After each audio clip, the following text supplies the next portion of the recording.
something that's pretty serious. We're going to be talking about death by suicide among Black youth. We have with us today Guy Wheeler, who has been working um, in in the justice field and in drug courts for several decades now, and I think is really an expert in how to talk with kids, especially African Americans, and help them kind of make different choices for their lives. I think this is going to be a really great addition to our series that we've been doing, talking about diversity, equity, and inclusion. And I'm so happy you're all able to join us. I'm going to, without further ado, turn it over to Guy and let him get started. So, Guy, All go ahead. right. All right. Thank you, Ms. Pierce. And, thank you, NCJFCJ, for the opportunity to be here today. This has been a passion of mine, particularly working with youth after I got out of college, playing football at the University of Indiana. My first thing was working particularly with youth, and to go back in to address this and having the opportunity to initiate the second drug court in the country, believe it or not. So that shows you how long I have been involved in drug court, and now focusing on this particular population. What an opportunity of a lifetime. So I consider you all as family.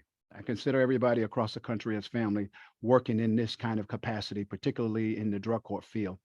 I became intrigued particularly by this subject because it's a kind of a cultural phenomenon of this idea of this death by suicide, particularly from Black youth, because from a historical reference, we're going to walk all the way through that, all the way up to right now, to see exactly what has evolved, what has changed, what is going on in America that is such a tragic thing that is happening, particularly with this youth.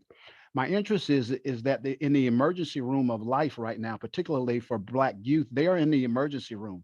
And naturally, I love everybody else in the other part of the hospital, but this population is having some tragic consequences, particularly in this country at this particular point. And I certainly would like to, get to the point that we can move on to talk about it.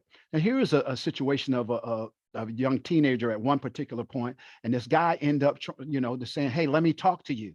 Allow me to talk to you."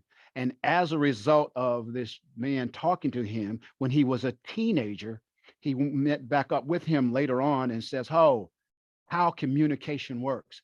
How is just talking to you is helping you," because this guy thought about just jumping off the bridge. And this guy, the officer, stopped him from jumping off the bridge to basically to save his life.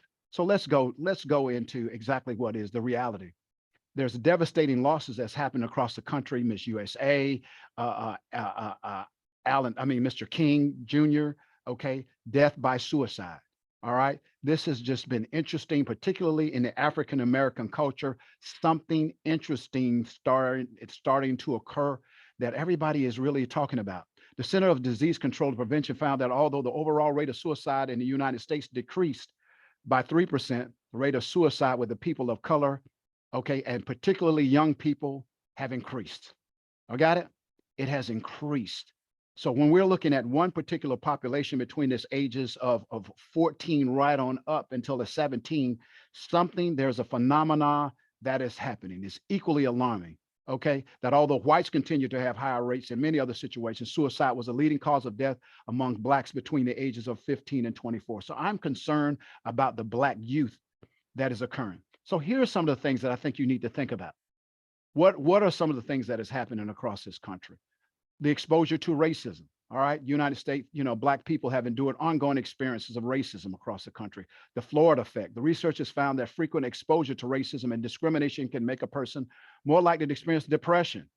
Okay, the simplest sense of hopelessness. All right, and we talked about that on many other kind of occasions of looking at the anxiety and the other symptoms, particularly associated with what? PTSD. They're giving up. What is actually happening across America? And when we want to talk about it, the interesting things happening within their own culture, inter. Okay, we always look at intra, but how about inter? All right, the ideas of them turning on each other within their own community. And this is something that we need to seriously start to take a look at, of what's going with the population that we're talking about. All those Black people living in impoverished and sometimes physical dangerous environments. But a lot of times the structural racism suggests that the Black experience of, ideas of the numbers of poverty, homelessness, exposure to violence, and a lot of times violent crimes.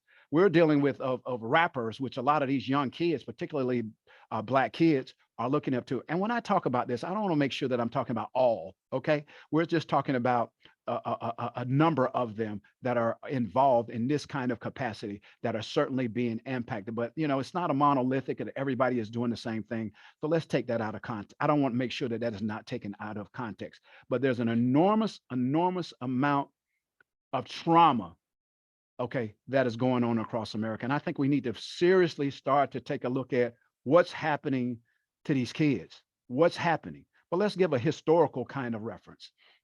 Let's look at the social media. I think that this is one of the most devastating impacts that's happened, the pervasive nature of social media in itself. All right, maybe one of the, because these kids are trying to do what? They're trying to keep up with the Joneses. Okay, they're trying to go out and live to a whole nother level. A lot of these kids are going against each other, are fighting, or going to Chris, okay, making suggestions and comments. Okay, so now we're looking at something totally, and the pressures of life. The social media can lead to increased risk of suicide. All right, death by suicide. The social media is when they start to take a look at it, when the research starts to take a look at it, social media plays a significant role in what is happening across America, particularly with the increasing number and the disproportionate amount of numbers that is going on, particularly with Black youth, both male as well as females, that is occurring across the country. So how about the mental health issue? One of the issues that we have, particularly in the Black culture, is that how we address mental health. We're notably, okay, in denial when it comes to, in our culture, of dealing with what? Mental health. When I had mental health in my own particular family, guess what? Everybody was in denial. The guy could basically walk. I live in South Florida, and they can literally, in the middle of the summer, could be hot and walking down the street, and everybody would ignore it. So it becomes a very hush hush, kind of quiet kind of conversation that nobody wants to talk about. You know, so now many of them, from a cultural kind of perspective, is a lot of them don't even seek out for help. Many of them, because in our communities, unfortunately, we don't address the issues of mental health. It is being crazy. Okay, the maintenance unrealistic messages and images of resilience and superhuman psychological and this fortitude that many, I mean, it's like, I can do it. I can do it all by myself. I don't need any help. And that's a kind of cultural issue that has been going on for years. Okay, so this internalizations that starts to occur. All right, this myth of the young girl being strong and to grow up to be a strong Black woman, to be a strong man. All right, so we start looking at these terms as these young men, all right, in the ages of 12, 13, and 14 are told, hey, you're going to go ahead and be a man. So a lot of times they're in the roles of the phases of development. A lot of them are emotionally arrested, okay, developmentally. So that creates an enormous amount of problems, particularly when you have a culture that is saying, hey, all right, you got to be strong. You got to be tough. All right, you have to deal with it yourself. And maybe that person could be depressed. That person could be dealing with a lot of mental health issues. We don't like to talk about in our culture as relates to mental health in any kind of capacity, schizophrenia, bipolar, and all those types of things. And I can remember in graduate school, you know, many years ago, you know, getting my master's degree. And one of the things that we had to go out and do a presentation. And when I would go out into the community, everybody was saying, nothing's wrong with me. And in our community, we say, what we see here, what we say here, what is done here must stay here. So those issues stay directly within our community. And then if you augment that with what? Substance abuse and drugs at the same time, it creates an enormous amount of pressure, particularly on these young kids. So this untreated mental health is one of the major reasons for the suicide rates among Blacks. All right. One of the major reasons of mental illness, and experts in the mental health field, which I've been involved with over 30 years for pushing, we need more additional research, particularly working with this population. More research needs to do comprehensively examine the intersecting causes of why all of a sudden this is happening in America. Why is this happening? And when I started to take a look at it, guess what? Globally, this was happening, some of the same things that were happening, the same kind of issues. I end up living in South Florida, and we have different types of culture. We have the Haitian culture, we have the Jamaican culture, different cultures, Spanish culture. And many are dealing with this idea of this intersecting of the issues of suicide.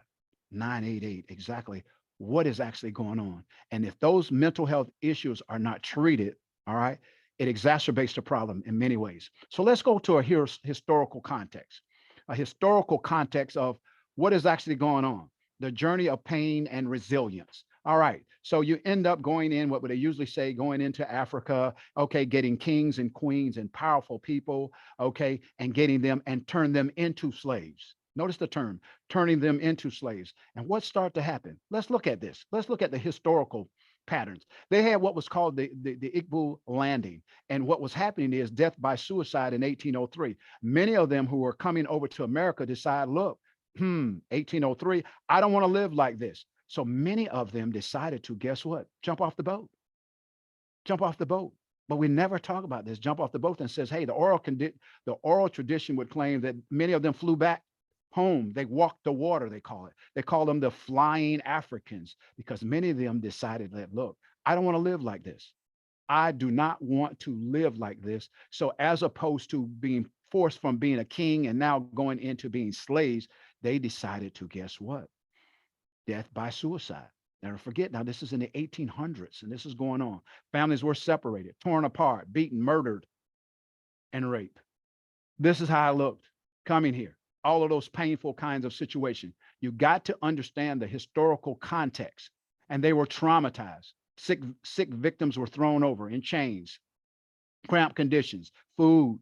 Okay, there's no freedom. And then the freedom fighters decided, hey, not to die. I would prefer to death by what? Homicide. And this is the kind of conditions, sleeping positions of them turned into slaves. So we start to take a look at it. Then many of them rebelled. Many of them rebelled. You have to understand the cultural references that walked us into the situations that we're dealing with today. Sold into slavery. We always hear about that, picking cotton. We hear about all of those kinds of stories. But what was very interesting that when they all got together as it relates to family, when they all came together with family, something interesting started to occur. They decided to say that, hey, we're going to try to resolve this. There is a need for family. Remember what I'm saying today is the theme is the need for family. And guess what? We were not dealing with death by suicide. All of a sudden, all right, many decided, hey, we're going to live because guess what? We need for family. And we had a term called a negritude, okay? The guy, one of the signers of the Declaration of Independence, okay? He's the father of American psychology, described Negroes as suffering from affliction called negritude, which is thought to be a form of leprosy. The only cure for this disorder was to become white. These were the kind of emotional kinds of things that they were dealing with at that particular time. All right. So we start to take a look at begging for acceptance, shame, degradation, rape, okay, daily assault going on. But guess what was happening? All of a sudden, when they decided to come through the idea of family, when they brought families together, they decided this is not the way we want to do it. We're going to come together and bring family together. And guess what? We're not going to go by the death by suicide. Despite what SAMHSA starts to look at the trauma, which has the events, the experiences, and some of the effects. What are those? Okay, the trauma that has occurred over the experience of time, the events, the experienced, okay, and the effects start to go. Families start to come together. Families start to move together. There was love. There was support. There was work. There was togetherness. There was an enrichment of songs, laughter, spiritual. In the most depressive situation and oppressive situation, they decided that we want family. And if the underlying theme of anything that I'm going to talk about that is that when families start to come together and start to work collectively, even in the most tragic kind of conditions, and when they work together, is the concept of staying together and to live out a life, the love of working together and not death by suicide, but to live. And then the cultural kind of aspect is, guess what? We don't die. We don't kill ourselves. And that was in our cultural tone, even though the term we use, death by suicide, in the cultural kind of tones is death by suicide was not an option anymore. It was not an option because they wanted family more than anything else. So what started to occur? What happened? Death by suicide decreased. All right, slavery, United States War, Jim Crow, housing, Tuskegee, lynching, no matter what, right? We're going to live. Let's get away from this idea of death by suicide. All right, we want to live. And look at the concept from 1928 to 1968. It says the Harlem Renaissance went through it. Beautiful. Black businesses, Wall Street, black schools, intact family. The father was in the household. Remember what I stated? The father was in the household, despite what was happening. You had the civil rights era. You had Vietnam, drugs in the middle of everything, love, okay, black pride, black power, segregation. And even in the midst of segregation of what they were dealing with across the country is, guess what? The concept in the cultural terms is, even when I was a child, is no, we don't kill ourselves.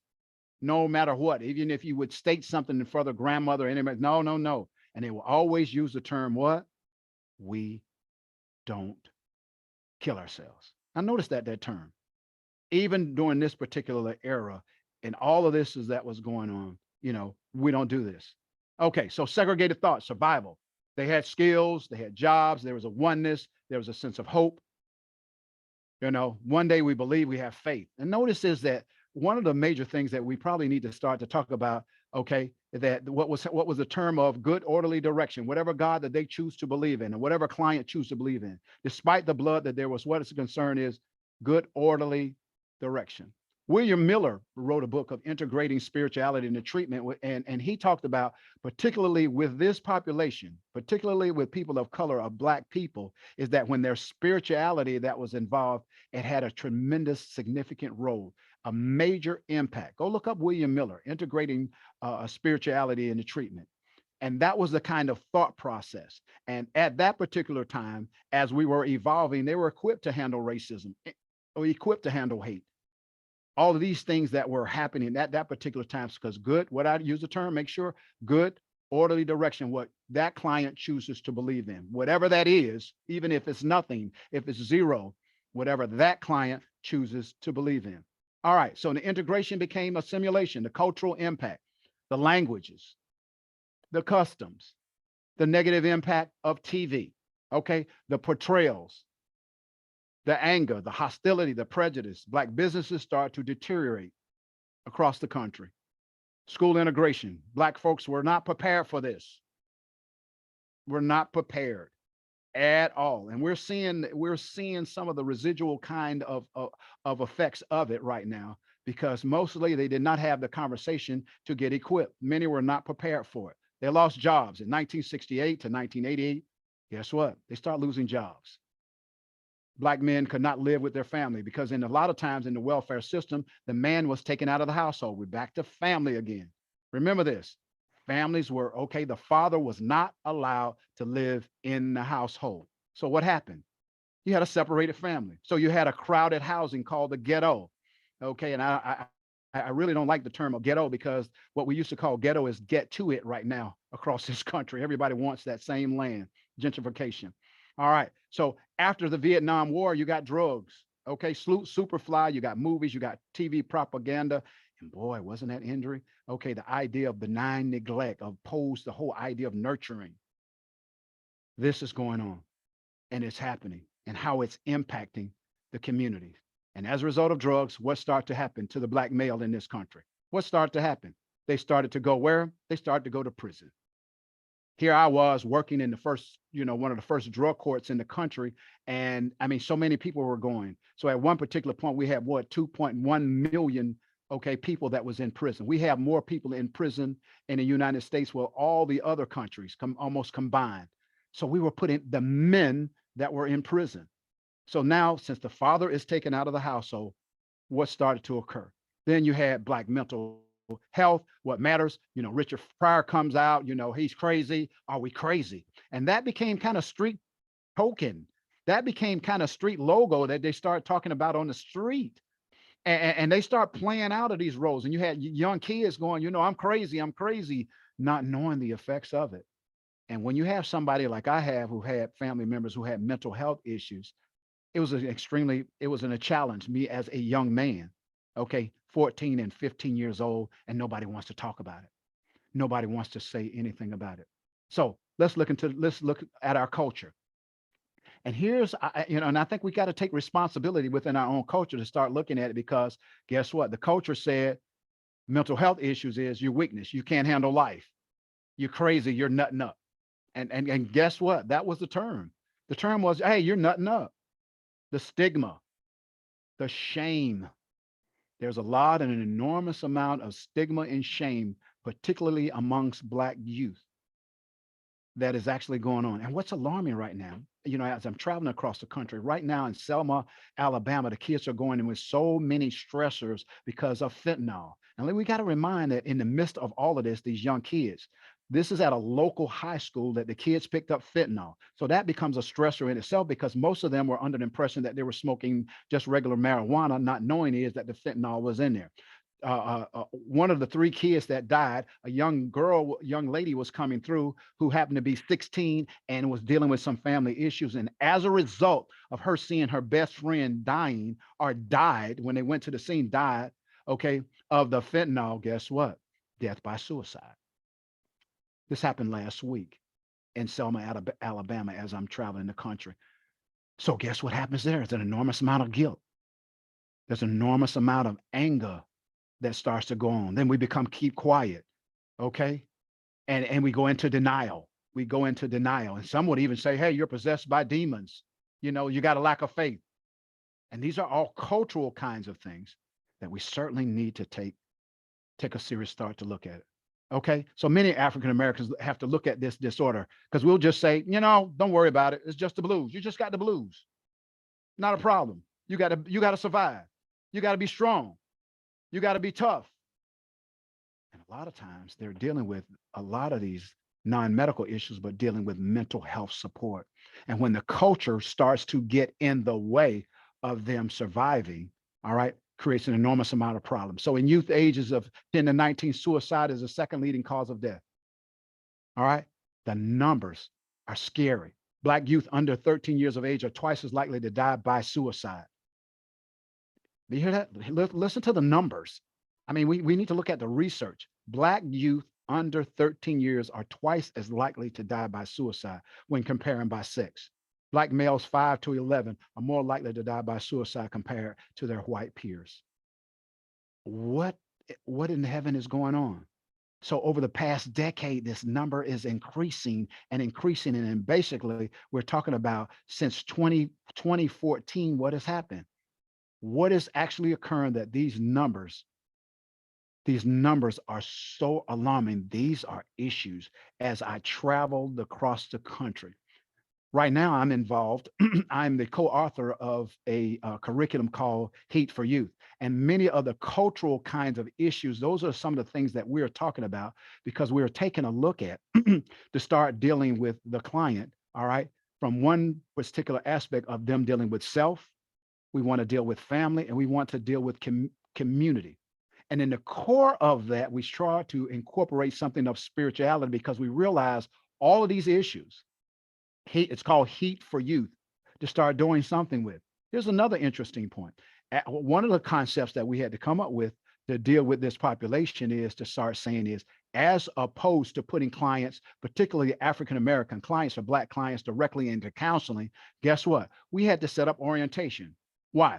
My colleague, Daryl Turpin, okay, ran a program directly with Black particular youth, and there was a significant dropout rate until what occurred? They start putting them in orientation. So as opposed to dropping them directly into a particularly treatment program, because of our concept of what we look at, our culture says, guess what? You're crazy. We put them in orientation. And as a result of this 4 to 8 hour presentation of orientation, we equip them, we prepare them, we train them, okay, to be equipped to go back in their community so they can not only strive, that they can thrive. Because exactly putting them directly into counseling, and their connotation about mental health counseling, okay, is so severe, is that we have much better outcomes once we start to put them in, guess what, an orientation. And as a result of going out of orientation, they would move directly into dealing with issues with self, They start dealing with issues of family, issues of community, and all of them with the core of spirituality in the middle. That's called Heat for Youth. All right. So finally, the suicide death rate among Black youth has been found to be increasing faster than any other group. We know that. Hopefully that you understand that that is documented. So what start to happen? The numbers start to increase, numbers start to happen. And here's some of the things is another aspect of, all right, the idea of depression. Will Black youth say that they're depressed? Well, here again, in our particular culture, we can't say that we're depressed, particularly the Black males. The Black males are told is you got to be strong, you can't cry. So most of the Black males have been socialized not to show any kind of emotion. Grow up to be strong, grow up to be tough. So guess what? They suppress it. Hold on to these the feelings exactly of what they're dealing with. So as a result of that, there's a major risk for suicide, pervasive structural inadequacies. I mean, all of those things start to occur. All right. The self-reporting, the suicidal thoughts start to decrease. But guess what? They start to do more attempts. The numbers are extremely alarming. And I wish it was just one particular area. This is happening all across the United States, and it doesn't appear to be getting any better at this particular point. So when we start to take a look at those numbers, let's start to look at the trauma. All right. Researchers found that Black adolescents who reported a history of trauma and adversity were 5 times more likely to attempt suicide. What is the trauma? What is the drama? Issues as it relates to the family. Here's some of the secrets that start to occur. What are the underlying, the sexual kinds of things that is happening inside inside of the household, the conflict that is going on in the household, the pain, the agony, all of those issues. And most of these young, when they come into our criminal justice system, particularly our drug court program, most of them get in trouble because they have been troubled. All right. Most of them get in trouble because they're trouble. It's because of those childhood traumatic kind of experiences increases the likely of suicidal behaviors in adulthood. Major, major things start to occur. Other researchers found that it's traumatic experiences is long lasting in the long run. What starts to happen? And then the shattering effects start to occur. They start to break down. Sooner or later, accumulation of everything that is going on with the social media, the surrounding of everything starts to occur. Then the shattering starts to affect. And then the families start to be impacting. Then they impacted by the whole criminal justice system. What starts to occur? So let's start to look at it. Research suggests that the adolescents spend more time on their what? On their computer, the smartphones, who engage in high levels of the social media, have higher levels of depressive symptoms, and what? Suicidal related outcomes. Here are some of the things that's happening. Okay, they're looking on the screen and they're looking at it. It says, hey. And here we're looking at the few studies have examined suicidal risk in Black adolescents suggest that depression, delinquent behavior, okay, poor or family kind of support, and in some cases, substance abuse are at risk. So now you have a combination.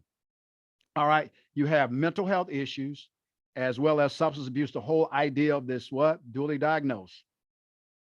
Okay, and they are working together. So if you have a family situation where everybody is in denial and you have substance abuse, most notably, okay, fentanyl now, all right, particularly with this young population, all right, as well as the marijuana. We have to take a very serious look at the marijuana that's occurring today. Is that the marijuana is, I mean, 10 times stronger than it was 20 to 30 years ago. So you've got marijuana, all right, that is at 28 and 29% as relates to the THC in some particular areas across this country. Here I am in Portland, Oregon at this particular point, and how it's readily available, even though it's not set up for young kids to go ahead and get it, but it's accessible to them in other kind of capacity because they got older brothers and family members. And you've got depression going on, you've got drugs that are going on, and we've got pain. We've got an enormous amount of pain. And then they're living out a lie. They are definitely living out a lie because of this social media and saying, hey, I'm living this life. Everything's great. I got money. I want the bag. All of these things are starting to happen. And here you have this, perhaps this tearful little boy. We're comforted instead of shame. And this is what we're having. These kids across this country are crying out in an enormous amount of pain. And when they end up coming to us for treatment, all right, holding on to all of these kind of and angry, and they're struggling, all right, with an enormous amount of emotion. And with that kind of emotion, with that kind of commotion that is going on in their lives, they are crying out for what? They're crying out for help. So where do we go? Here it becomes a major breakdown. So remember when we started out, I started to say is that remember the theme of all of this is family. What happened? Guy, what happened? Now what we're having across America that we again don't like to talk about in our culture, we don't like to address the issues with mother. We don't. We can talk about father all day. Father didn't do this, father didn't do that, but the mother. Now, what happens when the mother goes to jail? What happens when the mother goes to jail? What happens when it's taboo that you can't say anything about the mother? How about the breakdown in the family when the grandmother could be 35 to 40 years of age? So now you got a breakdown of the family that mama is in jail. And when mama is in jail, what happens to the family? What is actually happening to the family? Father has been in jail. Mother's in jail. Father is in jail. Okay. For the kids that are impacted, what are we having? We're having a breakdown in the family. The same thing that happened when we come into America, when there's a breakdown of saying, hey, we've got to come together, but the family is not there anymore. And if the family is not there, guess what? Father's impacted, drugs or whatever, underlying major issues of depression, pain, jobs, or whatever. And then you have the mother that is impacted by it. What happens to our kids that's running in our adolescent programs that are coming in, that are begging for help across this country? And what we're doing is basically, even though they're high risk and high need of what we end up talking about, and we realize that they should get into the treatment programs, a lot of times they're not, unfortunately, in our drug court programs. And I question that. I've questioned that across the country. We should make our drug courts for high risk, high need for this population. But it appears as I travel across the country, many of them end up where? In our detention centers. And we need to do something about this. So being on the forefront here in America with drug courts, I'm certainly advocating that we find means and make it much more accessible, but particularly for this population, so we can get them in drug court to start to look at it. Because guess what happens? Guess who the kids fall to? Grandmother. Grandmother has to take over in our culture. And grandmothers have been the saving grace in many cases. Grandmother happens to be the saving grace. If mother is impacted, father is impacted, the family has totally disintegrated. Many are going into, homelessness and situations across America, which is extremely kind of pain, extremely painful. And we need to take a look at that. So let's look at the suicidal risk. Now listen to this. This is kind of interesting. So we're going to look at the research. When young kids, particularly when they start to take a look at Mr. Joyner start to talk about when they feel as though that they are perceived as a burden. All right. When you start to look at the suicidal risk that occurs from this model, okay, desire for suicide is to what? Escape the pain. Our young kids they're dealing with pain. And you're in the midst of that, of getting, why is fentanyl deals with what? Pain. Pain, thinking that it's marijuana, but they're dealing with a pain. And you've got the VTA, which is the ventricle tegmental area, all right, which is in the brain, which is certainly connected, all right, within the limbic system of the brain. The nucleus accumbens is saying, look, I want to feel good. The nucleus accumbens is looking for rewards within the brain. But what's connected to the nucleus accumbens where we get our reward is the VTA. And the VTA deals with what? The heroin and the fentanyl, the synthetic parts. And here these kids are trying to escape the pain, and they're perceived as a burden.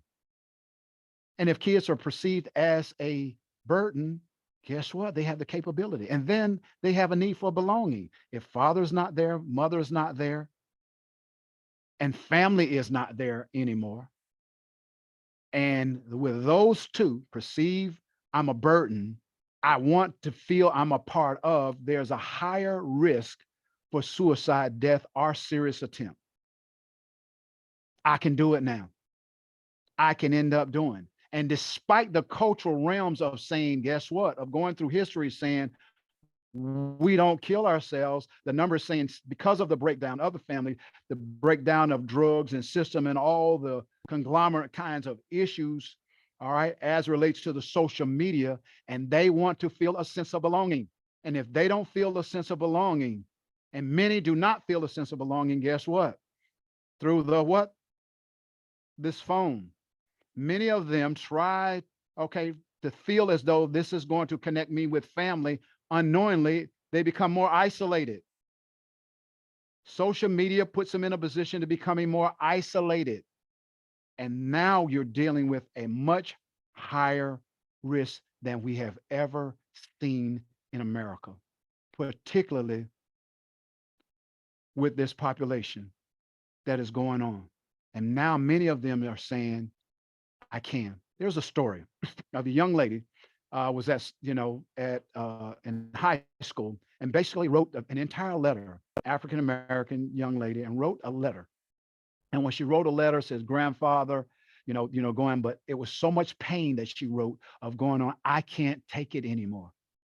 Great student, looks like I perceive that everything is going well, but she said, I feel totally isolated.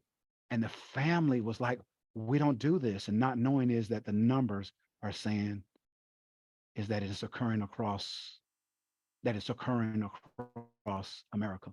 And here's some other strange things that start to happen. Here's some of the things that I'm running into, particularly with the much younger population. Many of them are doing this whole thing of death, okay, by what? Homicide. But they have suicidology, okay? This whole idea of how they feel and how they think and how they start to take a look at themselves. This whole sense of ideation, okay? Does your pain exceed the connectedness?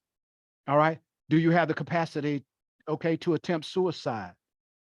So exactly what's happening. So look at the role.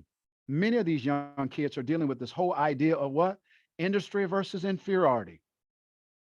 The Erickson model, our simple Erickson model, our young kids, if they feel as though that they are what? If they feel as though that they are failing, and if they feel as though and they feel inferior about themselves, okay, and if they don't feel that I have the skills to survive, and we know that the word skills is spelled skills, skills, but if you take the two S's off skills, the word is kill. And now if they don't feel good about themselves, that they don't have the father image or the mother image or being a part of something, gangs, all right, the kind of influence that's going on in their side of community that is going on. And then guess what? They end up evolving into the whole idea of they're looking for what? An identity. And if they're looking at identity of the role confusion, so this is the psychosocial development, all right, has been hindered, totally hindered based upon the kind of pain, the trauma that is happening across this country. And it's something that we seriously need to start to take a look at it. We need to go back to images. I'm extremely concerned because a lot of the young kids that I end up working with, and not all, and I want to make sure that I say not all, are into this whole rap kind of thing. And some of the rap, not all of it, but some of the rap music is basically, I call it WRAP. They wrap them up for the detention center, wrap them up for criminal kind of behavior. And that's something that we certainly need to look at. All right.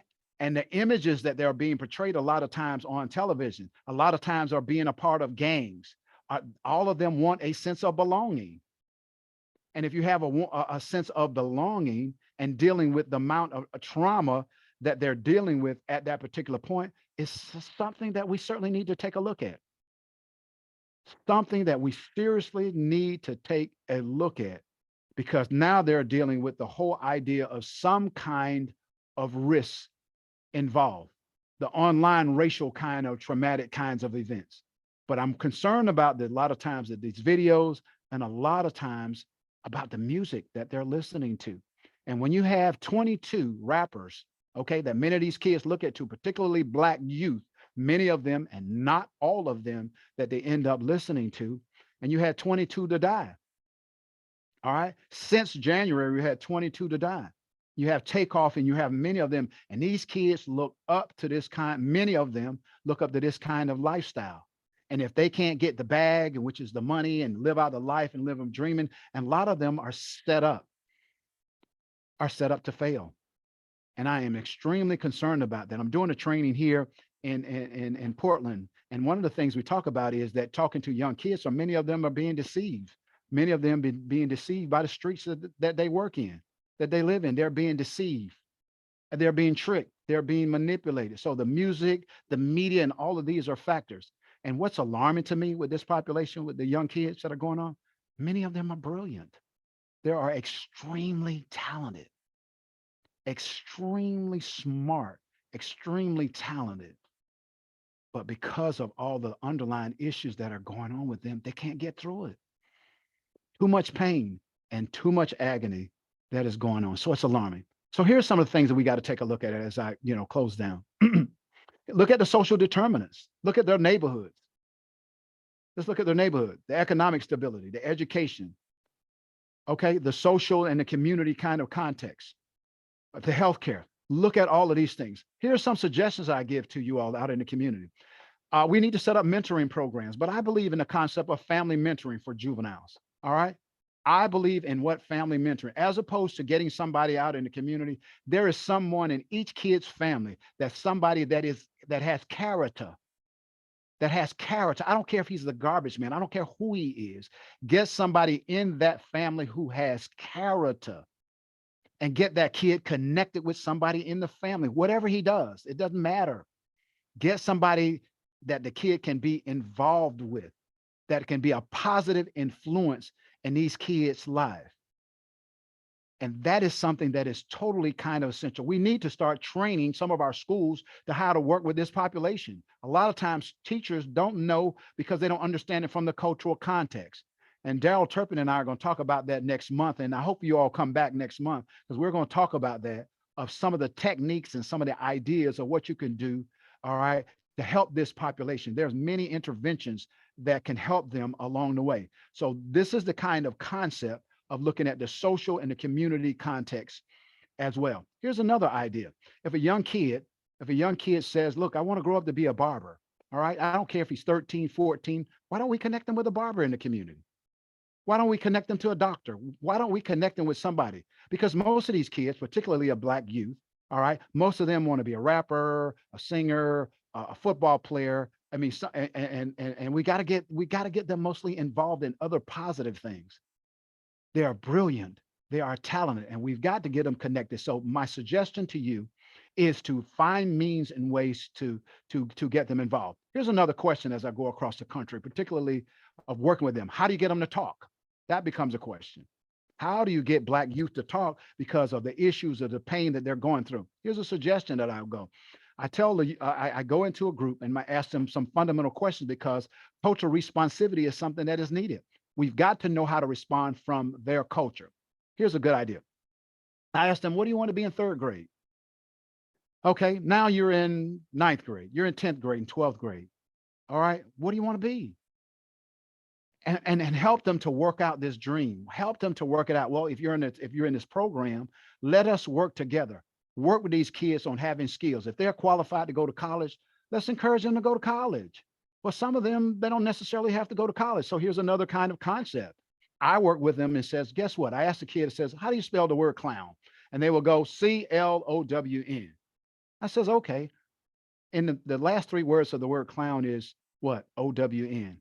When you get these kids involved in something, the ownership of being something that is positive, we now know, all right, we can decrease these kinds of behaviors, the suicidal kind of behavior, if they get involved in some kind of capacity of something that they can own, to be a part of, that they can learn, that they have the capacity, self-efficacy. That's that social work stuff that's coming out of me, that we have to believe in them. We have to understand that the concept of what they're doing and how they're doing.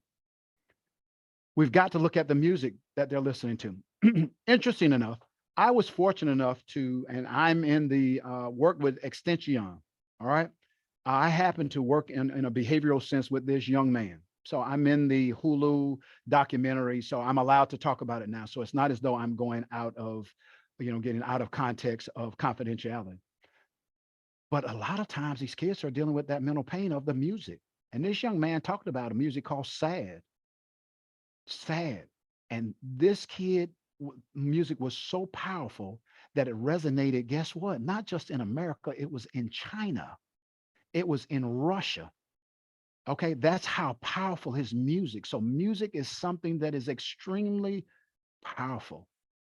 And this openly, this kid started to talk about. He's a young man, 19, but a lot of the young kids were listening to him. They were following him. So we've got to take a look at what these kids are listening to.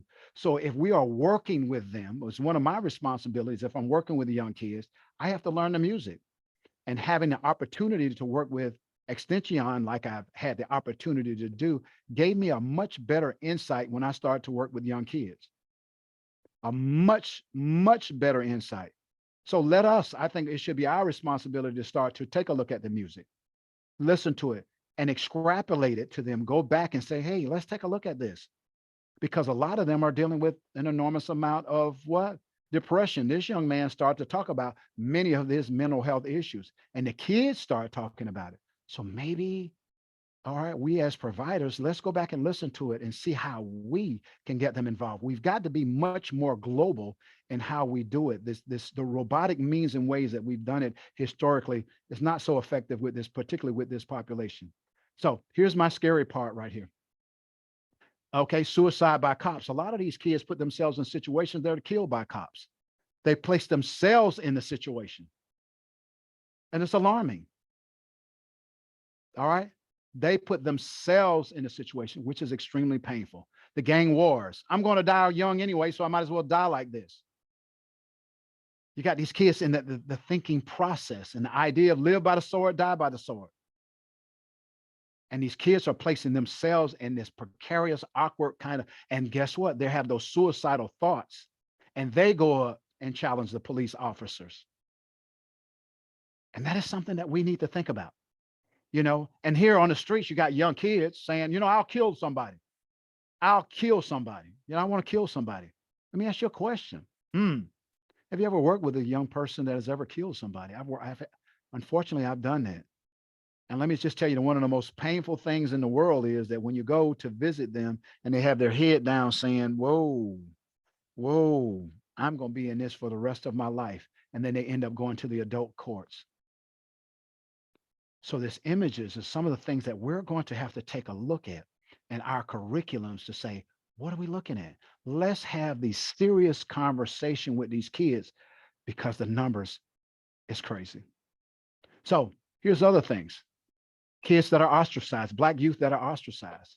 Okay, LGBTQ, fear to come out. These kids are having an enormous amount of pain. All right. And they are ostracized. And a lot of times, if they're ostracized, okay, particularly by their families as well as with their friends, and this with the mental health issues and dealing with this as well, and how these kids are treated. And many of them are just looking to be treated with, guess what? Decency and respect. Just decency and respect, and showed our appreciation to treat them as a beautiful human beings. So we've got to take a look at them and how we treat these kids, particularly in our culture. One of the things we start to look at it is that these kids are fearful of coming out. And because of how we look at it and how we perceive it, it creates an enormous amount of problems. And combine that with the mental health patients as well, and combine both of those, and you put drugs and family issues, something scary. But here's something that has happened within the last 2 years. The storm of what has occurred, the pandemic. And not only that, the epidemic. You got grief that is going on with the pandemic that is happening across this country, the racial and political tension that is happening. So all of these things, you got a great storm that is all coming together right now, which is extremely alarming to me because kids are, dealing with this pandemic because most of them are what? Isolated. Are they okay? They're isolated from everybody else, dealing with family. They had to stay home for almost a year, are seeing their family members, our grandparents, and the epidemic. So the grief that is going on, okay, the political tension that is going on in America, we cannot hide from it because our kids are paying attention to it. The violence that is going on, the economic gentrification that is happening to a lot of these kids in their community, because many of times, guess what? They wake up and been living in this community all their lives, and they wake up and go, whoa, I can't live here anymore, and their neighborhoods. So there's an enormous amount of uncertainty. So you have this combined with everything else, with all the issues that they're personally start to deal with as well. How painful, how painful this. So let's look at some, some solutions. Okay, that dialectical kind of behavioral therapy, some of the things that we can take a look at. All right. Collaborative assessments and management of suicidality. Maybe we need to start looking at it. What are those drivers, those feelings? What about those thoughts? What about those behaviors? We've got to take a look at it. We've got to look at some kind of solutions. Okay, the Beck scale for depression, anxiety, hey, I'm giving up. Ask suicidal screening questions, those 4 questions. We're going to have to come to an idea of looking at questions, all right, some solutions. We can't just, go on and keep saying that we're having this problem. We must start to take some type of solutions. Here's some of the suggestions that I'm going to leave you with. We need to look at the mental health.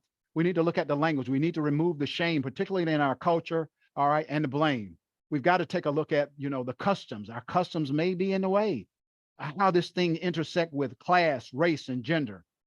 Okay, do you have clinical Black staff to work with this population, of somebody who understands, who is sensitive to the population that you're serving?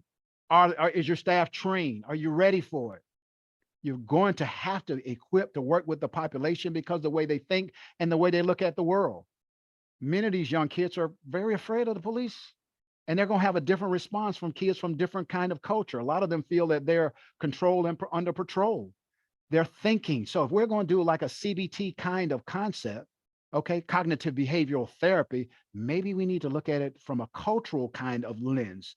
And if you look at it from a different type of lens, that you may get a different kind of reception, because their perception of us, and a lot of times it is called, what is it called, the Pygmalion kind of effect, is their outcome is a lot of times how we perceive them and how we look at their outcome. That is extremely important. So when they walk into the room with me, that Pygmalion kind of effect is, it says, I believe in them. I think we're gonna have much better outcomes. But that has a lot to do is how you perceive them, and they know it when they walk in the room. They look at the affect, all right? They look at the gestures, they look at the comments, they look at the sensitivity of it. Another thing is they always question is, do you listen? Because when you don't know, as a lot of times of my age at this particular point for young kids, a lot of times I don't know. So the smartest thing for me to do is to do what? Ask a question. Ask a question. Hey, I don't know. What is this? And when you're working with this population, it's kind of interesting. They love to tell you. They love to raise their hand. They just love to tell you. Because what has missing in the last 50 years, and particularly from a cultural kind of perspective, and I'm talking about it here in Portland right now, is that these kids didn't grow up with what we call manners. Manners. And that may seem like old school, but what we taught them to be a man, to be just a woman. Why don't we teach them just the basic concept of respect and honor and love? And that's another thing. Why don't we talk about the idea? And let's, and I don't want to put love in the context of male and female and that kind of stuff. And love is showing them the decency and respect and honor of showing them that somebody cares about them. That's what these kids are looking for. Somebody is looking after them. Cultural techniques. Get them to talk. I always get them to talk. I ask them simple stuff. What's the happiest day of your life? What's the saddest day of your life? And here's another technique. What do you don't like to talk about? What do you don't like to talk about? Here's another idea I throw in there. Tell me about what was your life growing up. You can get these kids to talk, because we always say, well, these kids don't talk. Yes, they will. If you know what questions to ask. Get them to have self-disclosure. Now, clinically, I was told never to have self-disclosure. right? Unless it was going to impact the client. Am I correct? That's what we were taught in graduate school, master's level, get all these degrees. But in our culture, you're going to have some self-disclosure. When I tell them, you know what, when I was a kid, I had problems, issues with my father. You, Mr. Wheeler, you had issues with your father? Oh my God.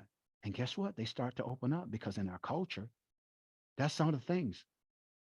And I told them I've had some self-defeating thoughts. You, Mr. Wheeler? Yeah.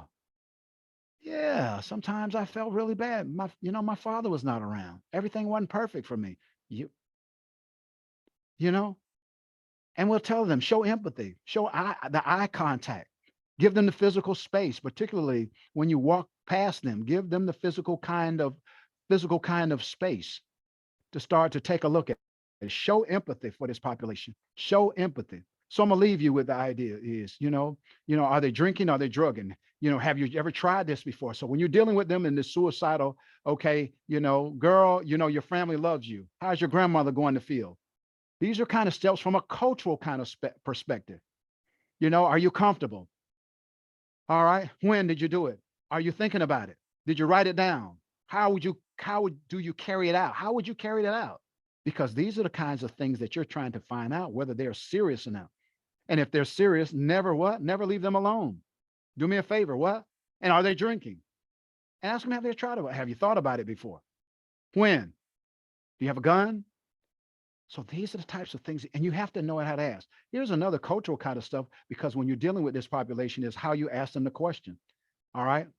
So a lot of times when it becomes very challenging, and I was taught in graduate school, hey, go ask them, well, how do you feel and how you do this? A lot of times when I ask very serious conversation is, I'll do this. Here's an interesting technique that's working. It's like, have you ever been touched before? Is everything going on? Now notice that I look down. Now I was told never to look down. But in our culture, guess what? When you're talking to authority of something that's serious, because guess what? When you look at them face to face, their natural response is what? No, no. So I may look off and look back at them. These are cultural techniques that is working to be extremely effective, okay, of working with this. So remember this, we all ain't the same. We move forward and establish more research. We're going to have to understand Black youth. We are not the same. Research should further explore this, how all of this work together. This is occurring across the United States. It's been happening in 2014. All right. We need the churches, mosques, synagogues. We need to get everybody at this gender identity, developmental stages, socioeconomic, okay, statuses, sexuality, ethnicity, urban and rural. We all are not the same. And we're going to have to look at it. And one of the things that we're seeing now is so-called middle class kids are caught in the middle of all of this. We're going to talk a little bit about this next month when Daryl and I come back, which is some of this H4Y, which is our heat concept. And in the process of the heat concept, this is how it looks. Okay. And some of the issues that I've talked about today, we incorporated for our young. We have one for females as well as one for males. Okay, for the adolescents as well. And it's set up with this structure. We deal with issues from their particular culture, how they look at the world, how they feel it. We deal with family because the breakdown of the family, as well as community orientation with spirituality in the middle.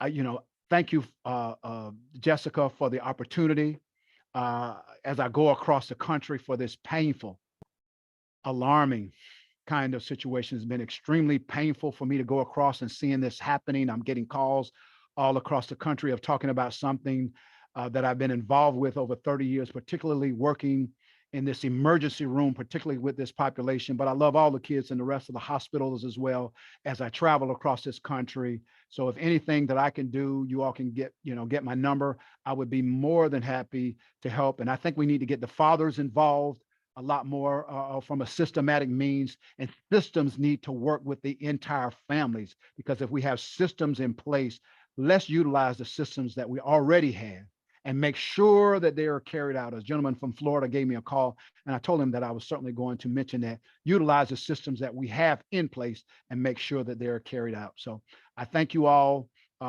for this opportunity so I can deal with all the things that I've always dreamed about, of working with adolescents, particularly, when I initially came out of college, working the 4 to 12, the 12 to 8, and what an opportunity of a lifetime. And I thank you all. Thank you so much, Mr. Wheeler.